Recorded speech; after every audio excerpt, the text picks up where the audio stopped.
परम पूज्य जिन धर्म प्रभाविका वात्सल्य मूर्ति आर्यका रत्न 105 श्री सृष्टि भूषण माताजी सत्संग का 30वां वात्सल्यमय पावन वर्षायोग 2023। आयोजक श्री आदि सृष्टि वर्षायोग समिति मुरादाबाद। निवेदक सकल दिगंबर जैन समाज मुरादाबाद। प्रायोजक श्री आदि सृष्टि वर्षायोग समिति मुरादाबाद एवं सकल दिगंबर जैन समाज मुरादाबाद। इस कार्यक्रम के पुण्यार्चक हैं कमला जैन धर्मपत्नी कुंज बिहारी लाल जैन मेरठ निवासी, अनुज जैन, पायल जैन, अरहम जैन, अनुष्का जैन, अपूर्वा जैन, कुसुम जैन, श्री नरेश जैन, श्रीमती स्वयं बाला जैन सह परिवार शेरकोट, अनुराग जैन, सरिता जैन, कोसी कला मथुरा, श्री अशोक कुमार जैन, सौभाग्यवती नूतन, डॉक्टर सलोनी, निरंजन, अरहन, आराध्या, मेहता, गौतम, प्राची, गर्व, आदित्य, महिमा, आरित जैन, तारदेव रोड मुंबई, श्रीमती समता जैन, सलिल जैन, प्रीति जैन, डॉक्टर ट्विंकल जैन, अपूर्वी जैन। अगर ये सत्य संयम का हृदय में बीज न बोते कभी का देश मिट जाता, जो सच्चे गुरु ना होते। क्योंकि ये सत्य ही नहीं सिखाते हैं, संयम भी सिखाते हैं। लोग ब्रह्मचर्य का मतलब मानते हैं कि दाम्पत्य जीवन में दुराव रखना, दाम्पत्य जीवन को बिल्कुल उदास बना देना। लेकिन सच पूछो, दाम्पत्य जीवन को सरस बना देना ही ब्रह्मचर्य जीवन का, ब्रह्मचर्य धर्म किस उद्देश्य। क्योंकि आपने पढ़ा कि उत्तम ब्रह्मचर्य तो वास्तव में मुनिराज धारण करते हैं, जो काठ की चेतन अचेतन चित्राम सब स्त्रियों से दूर रहते हैं। लेकिन आप लोग पढ़ते हैं पूजन में, संसार में विष बेली नारी तज गए योगीश्वरा, ध्यानत धर्म 10 पेड़ कर शिव महल में पग धरा। और पढ़ते हैं कूरे त्रिया के असुचितन में काम रोगी रति करें, जो मृतक सड़ई मसान माए काक ज्यों चौचे मरे। ध्यान रखना, स्त्री जहर की प्याली है तो अमृत की प्याली भी स्त्री। क्योंकि जितने तीर्थंकर पैगंबर संत कोई भी हो, सबको माँ की गोद का आश्रय लेना पड़ता है।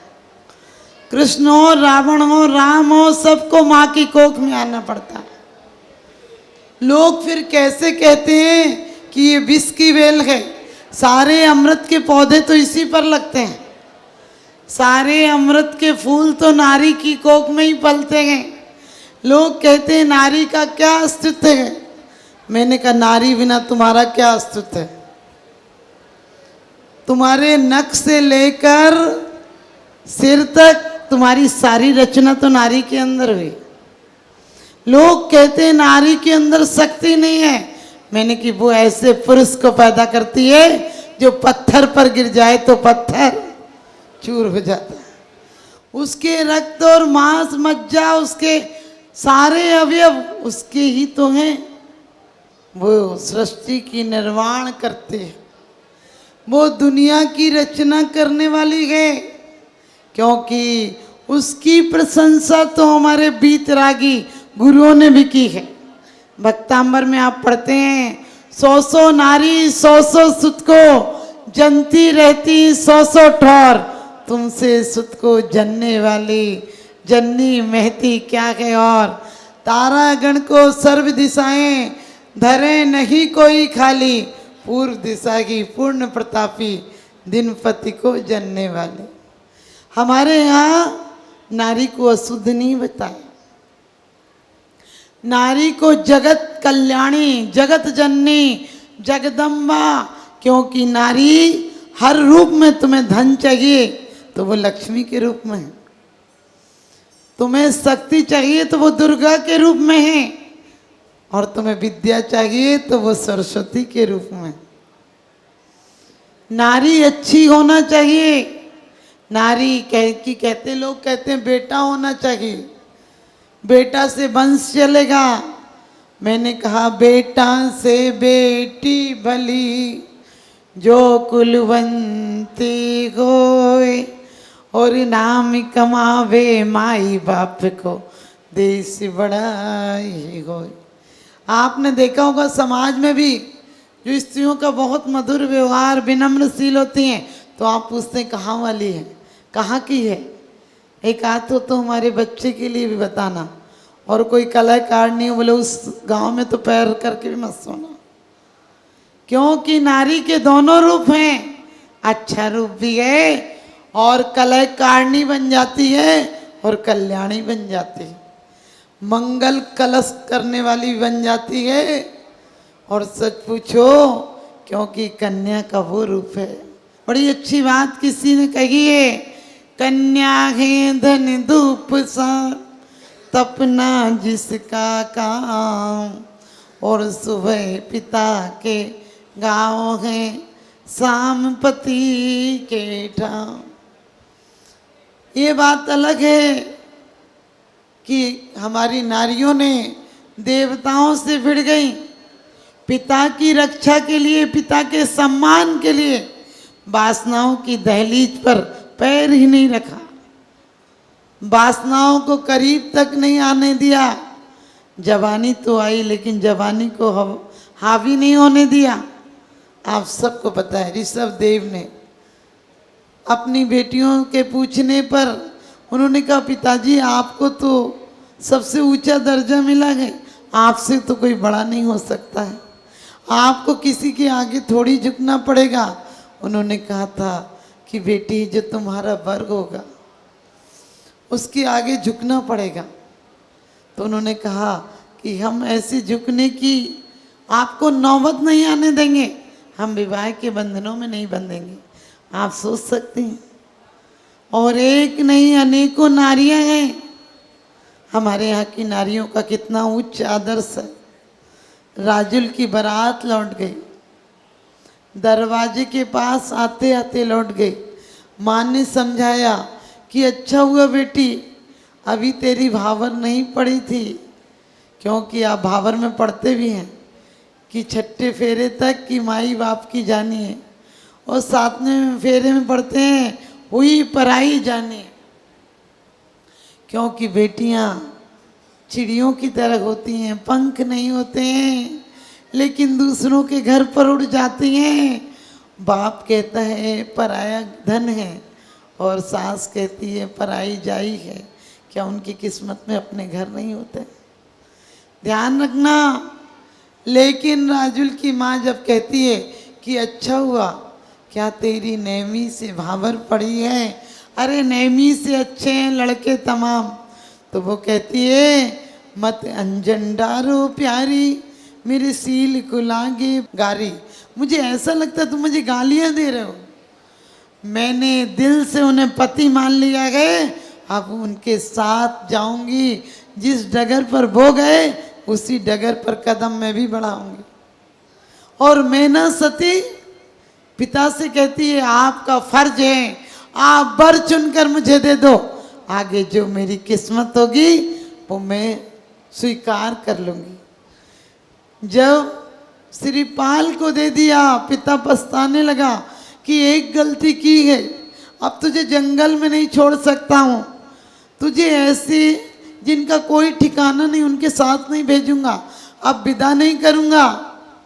और सब लोग समझाते हैं कि जरा सोचो विचारो तो, कहेगी क्या तुम्हें दुनिया, कहाँ ये चांद पूनम सा, कहाँ ये नन महाकुस्ती।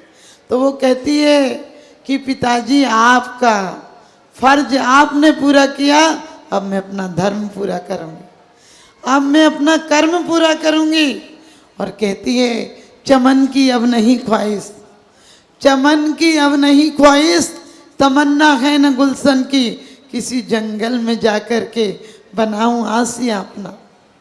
श्रीपाल कहते तुम मुझसे दूर रहो, कहती किस पाप की सजा दे रहे हो?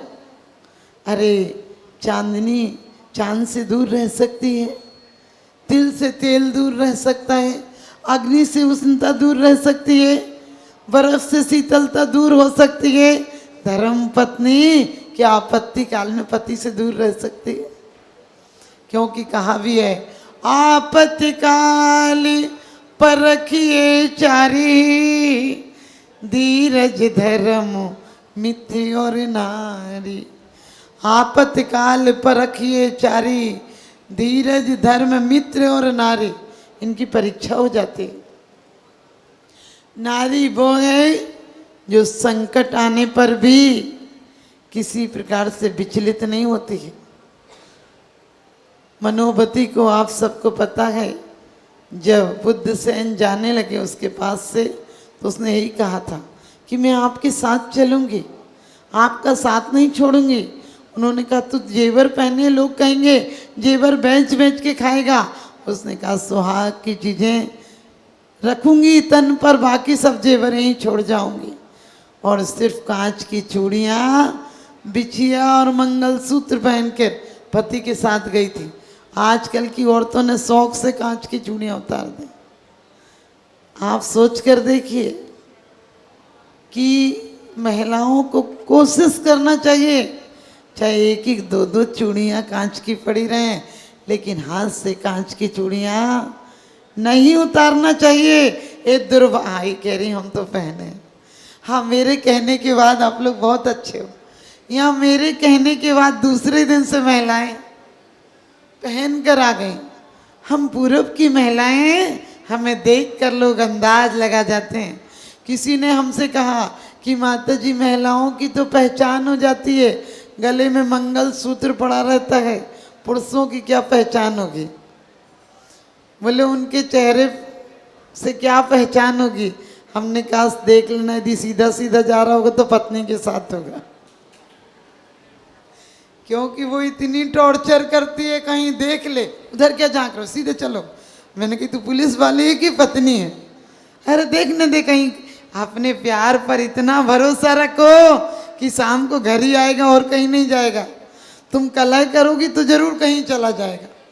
और पति को भी चाहिए कि वो, क्योंकि कहते हैं कि दूसरे की नार और कर्ज, और कहते हैं कि चिकनी रोटी बड़ी दुख देती है, तन को खराब करती है, मन को खराब करती है, और दुनिया में बीमारियों की जड़ है।